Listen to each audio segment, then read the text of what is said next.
வணக்கம். வாங்க நம்ம கம்ப்யூட்டரில் உள்ள ஸ்டாண்டர்ட் டூல் பாரை பற்றி தெரிஞ்சுக்கலாம். நாம் அடிக்கடி பயன்படுத்தக்கூடிய சில ஆப்ஷன்களை இந்த ஸ்டாண்டர்ட் டூல் பாரில் இருந்து பயன்படுத்தி கொள்ளலாம். நியூ, புதிதாக ஒரு டாக்குமெண்ட்டை ஓப்பன் செய்ய நியூ பயன்படுகிறது. ஓப்பன், நாம் சேவ் செய்த டாக்குமெண்ட்டை ஓப்பன் செய்ய ஓப்பன் பயன்படுகின்றது. சேவ், நாம் தயாரித்த டாக்குமெண்ட்டை சேவ் செய்ய சேவ் பயன்படுகிறது.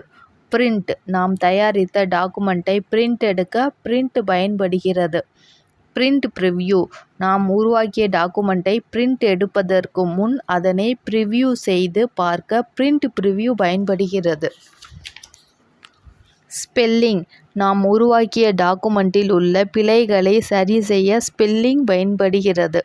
கட், ஒரு படம் அல்லது வார்த்தையை அந்த இடத்திலிருந்து எடுத்து வெவ்வேறு இடத்திற்கு வைப்பதற்கு கட் பயன்படுகிறது. காப்பி, ஒரு படம் அல்லது வார்த்தையை இந்த இடம் மற்றும் வேறு சில இடங்களில் வைப்பதற்கு காப்பி பயன்படுகிறது. பேஸ்ட், கட் அல்லது காப்பி செய்ததை வேறு இடங்களில் கொண்டு வருவதற்கு பேஸ்ட் பயன்படுகிறது.